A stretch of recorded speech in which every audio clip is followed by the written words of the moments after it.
Just tell Vanessa, just tell Vanessa. Just tell Vanessa now, tell Vanessa now.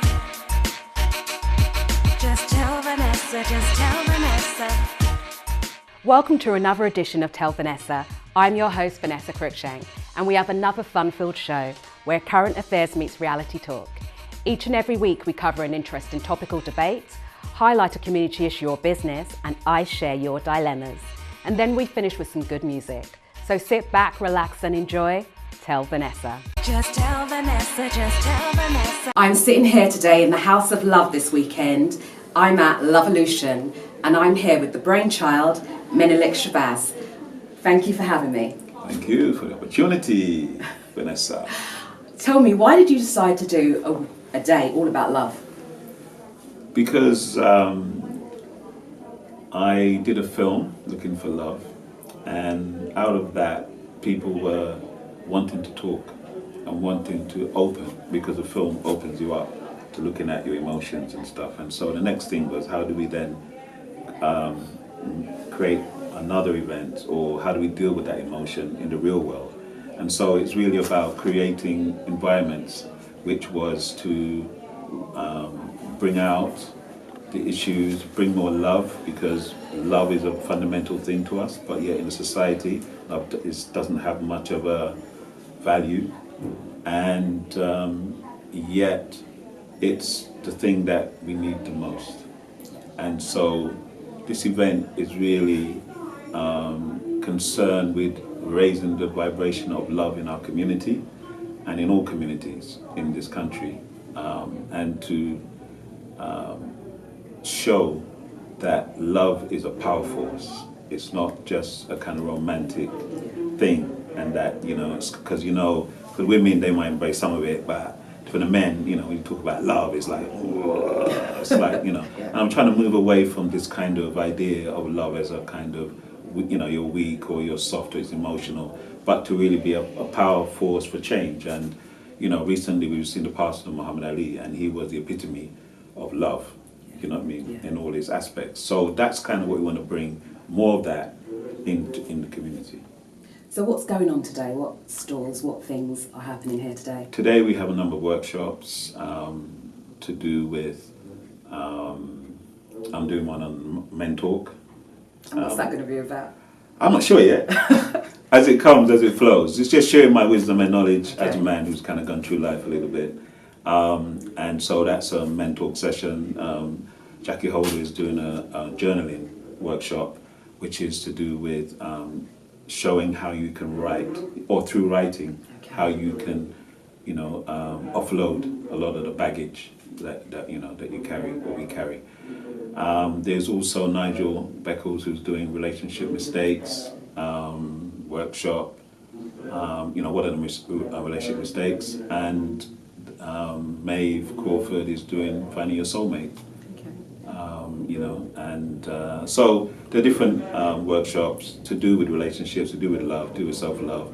And then aligned with that, we have a number of stalls that have healing, different healing modalities, or they have, or they're readers, and so on. So we're just trying to create an experience, really, that is about love, but it's also about transforming our world, or expanding our world. So I can hear the noise in the background. What's happening outside now? It sounds like it's Andrew O'Carroll, who is doing a workshop to do with loving self, and how we love ourselves, and how we can free up that love to be expansive, and other stuff that I'm not sure yet. I've got to go in and hear. But yeah, he's really going to be talking about more the kind of the self-love aspects. So is this for couples or single people? Because I'm here, single. It's for everyone, because love is, you know, it's for everyone. And so whether you're single, whether you're in relationships, it's really still something that we need to express more. Because I'm in relationships, and there's still things that we have to, you know, you're working through. So it doesn't mean that because you're in a relationship it's over. It's not, because we're still carrying stuff. And so it's really for everyone, and single people, especially because a lot of them in London and in England, increasing population of single people. And I'm like, wow. I mean, that's why I did Looking for Love, the film, was because I was realizing that why is there all these single people in London now, or in, you know, and what's behind that, and trying to now go deeper into looking at the emotional aspect that we don't really discuss in our society, and how powerful that is as a driver for what we do. It's not our conscious mind that drives us, it's our subconscious. So, you know, so for example, if you're addicted to something, you know that you're not supposed to do it, you know that, you know, but your subconscious is saying, listen, you better do this. I need it now, and kind of thing. So it's just trying to, you know, and also emotional stuff that we get, you know, because, you know, with men especially, we keep stuff inside.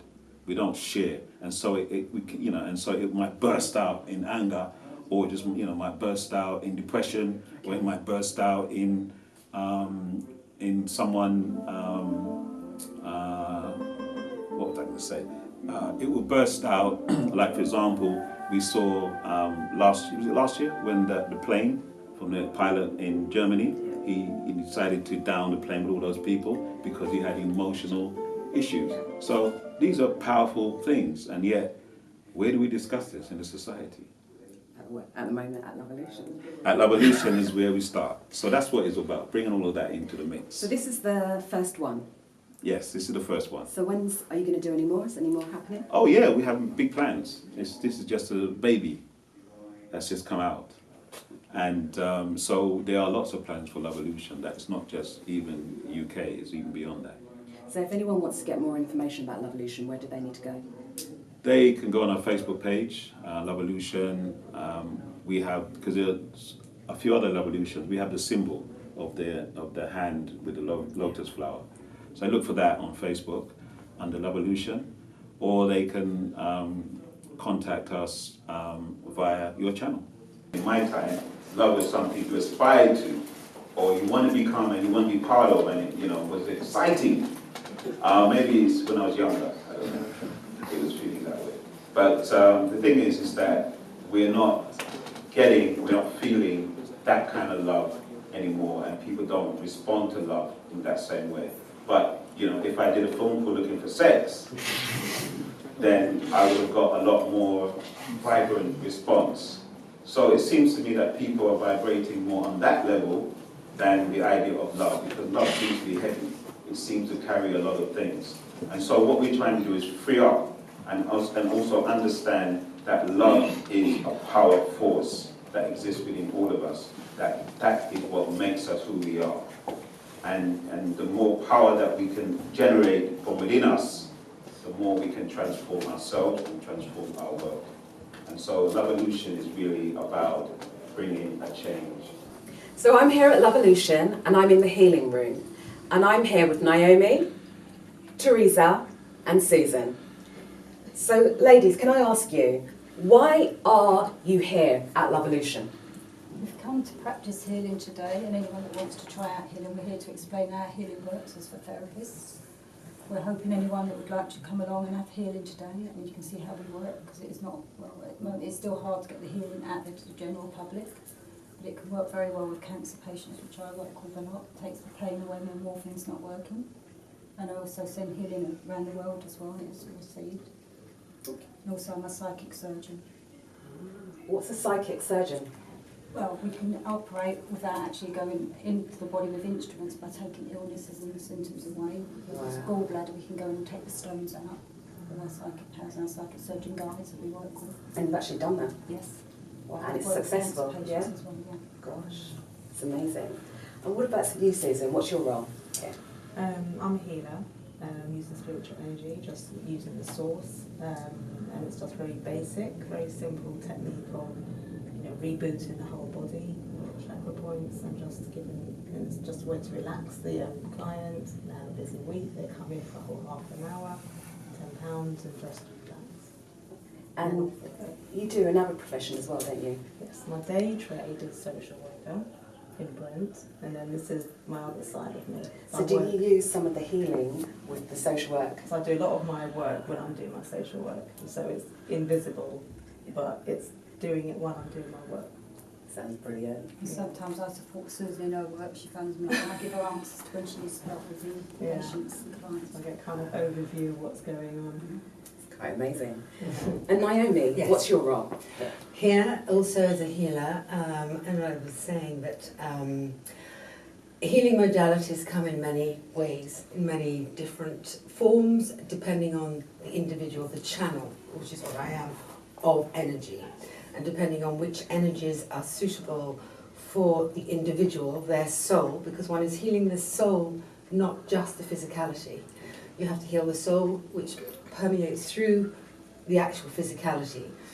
And so with regards to healing, I, as a psychic and as a medium and as a healer and as a channeler and many other things too, it's about utilising the different vibrations, because we're talking about vibrational energy.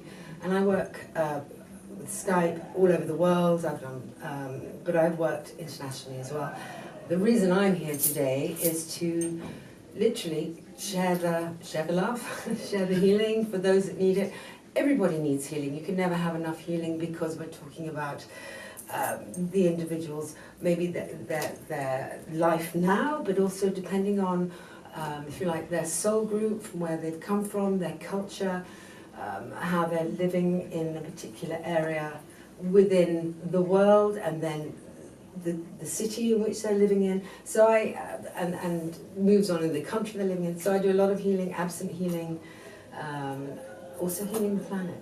So you said that you can feel energies and stuff. Yes. If I gave you my hand, would you be able to feel my energy? Absolutely, but I see as well, because I'm clairaudient and voyant, because you see, I hear and sense. So I've been very blessed with lots of abilities. I basically say, whatever you need, we can provide, because it's a collaboration between the energies and spirit and me as a pure channel.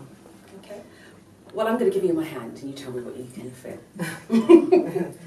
Okay, it's like switch it on, huh? Okay. Right, well, with healing, you do have the capacity. You are, it's like you're in your own way. You're very much, you have the capacity of being clairvoyant, in other words, being a seer, and if you choose to, is to hear. It's almost like you're not giving yourself time. You're running around, being very, very busy.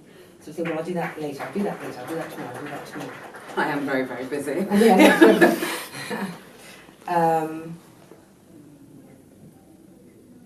And you need, yes, as I say, you do have a relative here with you who does guide you, female in spirit, okay, and if you ever have ideas, suddenly you're thinking about something, you're calling on an angel, whatever you feel is appropriate for you, you might suddenly get a thought in your head, do it this way. This is your relative. I'm here now with the other brainchild of Love-A-Lution, Nefertiti.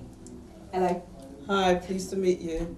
So tell me a little bit, I've spoken to Menelik about how and why Love-A-Lution came about. So tell me from your perspective why you got involved, why you decided to set this up. Okay. Well, as part of Menelik's film, Looking for Love, I've also been in the background quite a lot. And when when we did question and answer, a lot of people would say, well, what's the solution? There's all of this, we need healing, who's going to do that?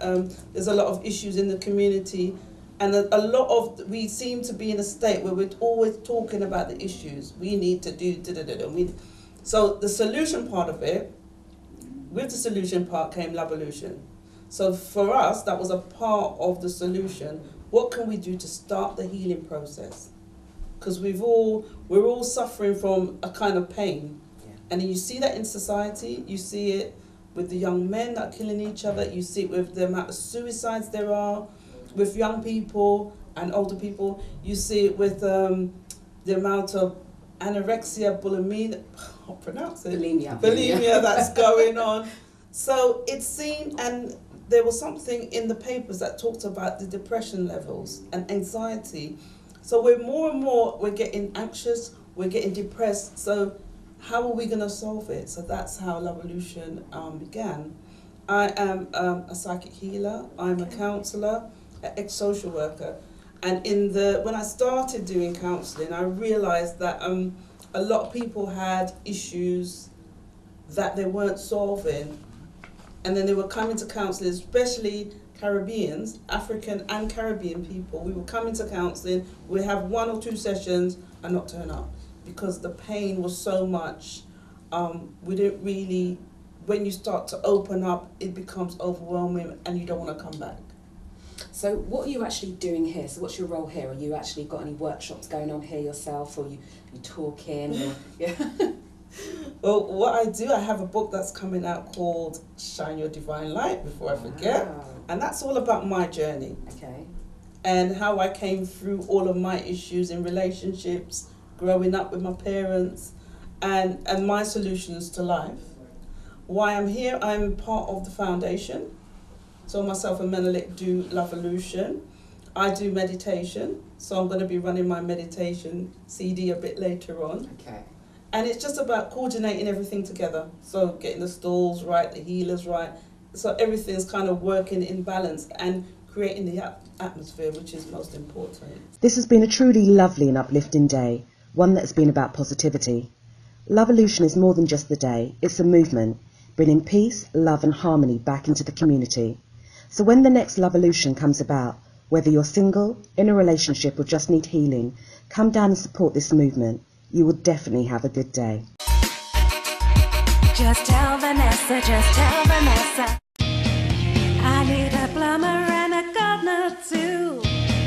An electrician who can work for you. What do I want? I need a trader.com. What do I want? I need a trader.com. Looking for a plumber or a gardener or searching for a trader in your area? Then go to ineedatrader.com. For all your trade needs under one roof, ineedatrader.com.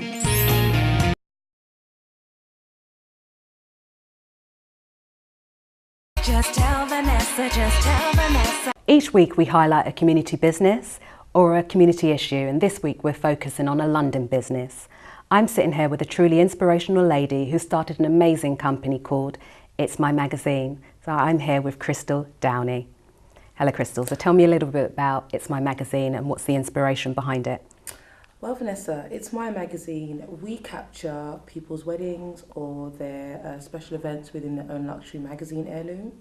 So clients order between 10 to a couple hundred copies, one for each guest, and we have our team of journalists, photographers, graphic designers who actually create a beautiful, stunning heirloom to be enjoyed for generations. It sounds like an absolutely brilliant idea, but what was the inspiration behind it? How did it start?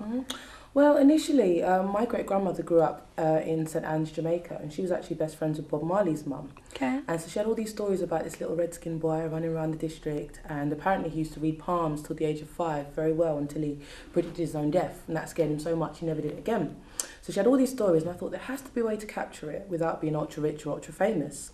And long story short, she passed away quite quickly of an illness, so I never got to write her life story. So when she did, I thought, hey, that could be a great idea actually. I bet a lot of people have got extraordinary tales from ordinary relatives where, you know, if you dig a bit deeper, you'll find some really interesting nuggets of truth. So we started with the life story capture section and those editions went really well.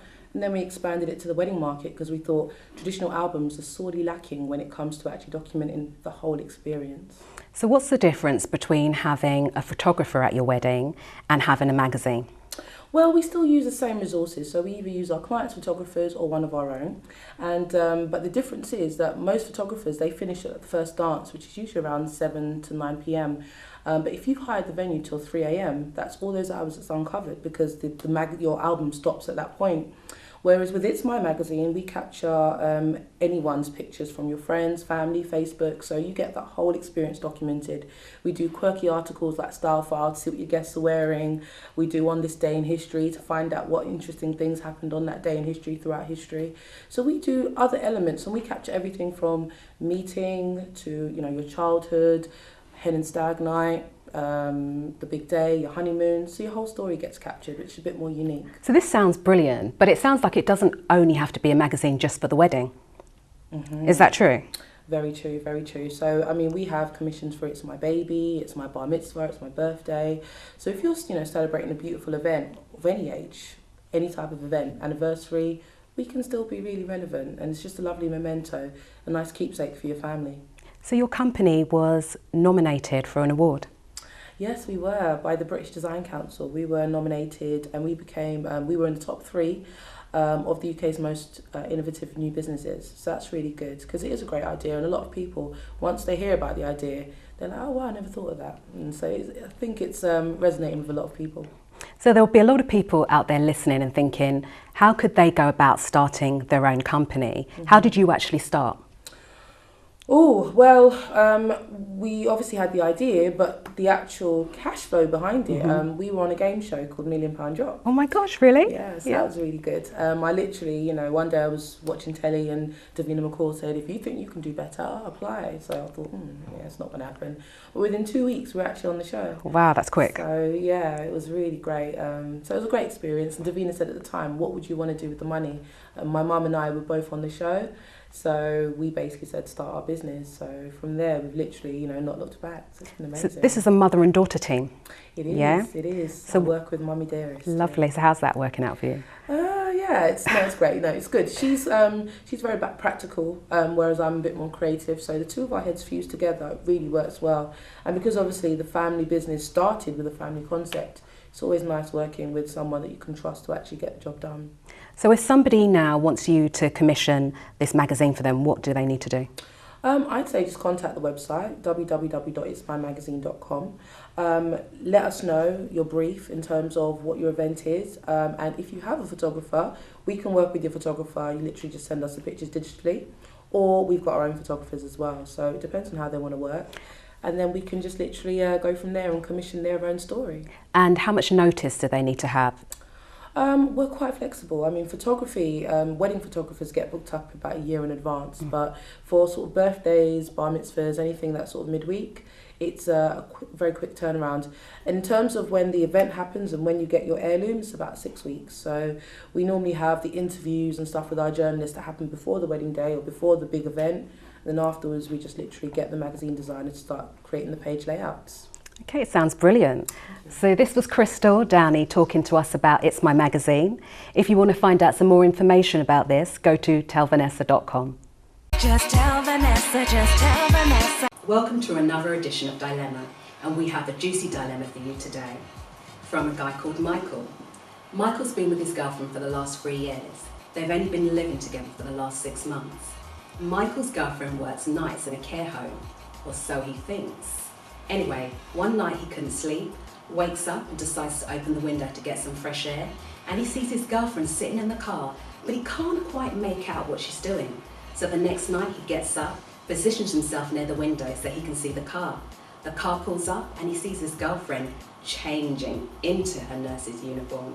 He decides not to confront her, but instead instructs his friend the next day to follow his girlfriend when she leaves the house to see where she's going. She goes into a strip club and his friend goes in to see that she works there. Through discussions with the staff, he finds out for a little bit extra, he can get a little bit extra from the girls on stage, which includes his friend's girlfriend. So Michael has it out with his girlfriend and she admits what she's been doing and states that she's been doing it before she met him, and it's kind of become a bit of a habit.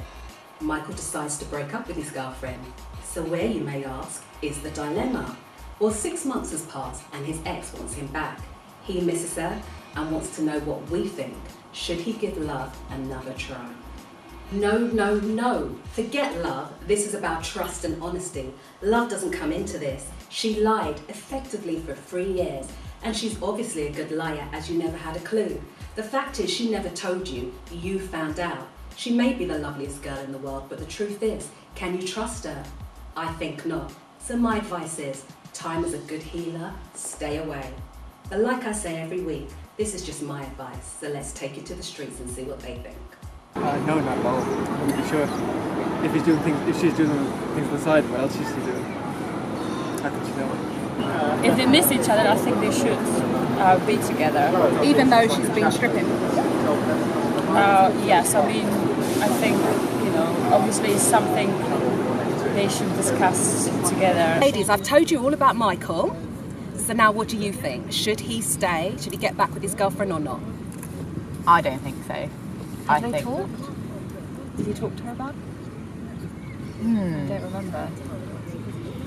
I think they should just talk about it. You think they should talk about it?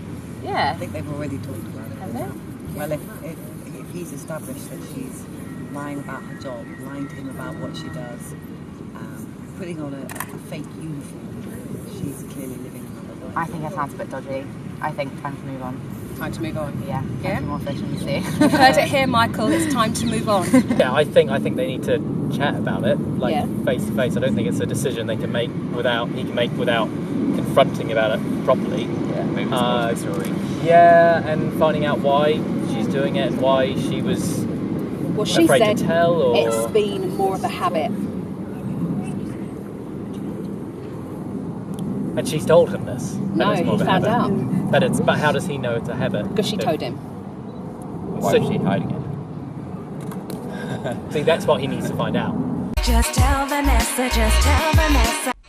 I'm sad to say that we come to an end of another great show. I'd like to thank all our guests and thank you for sending in your dilemmas. We're going to close the show with a brilliant soulful act. He's an accomplished songwriter and producer and a talented musician who plays several instruments. Let's finish with the soulful sounds of Harlano. Good night. 1, 2, 3, 4. So hot. So hot. So hot.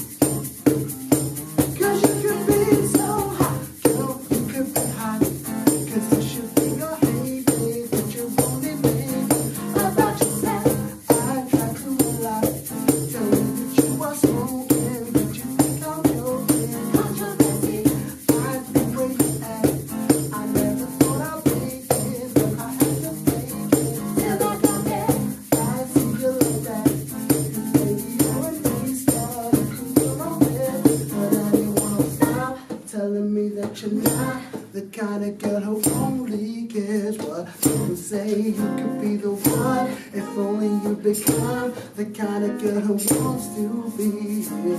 'Cause you could be so hot.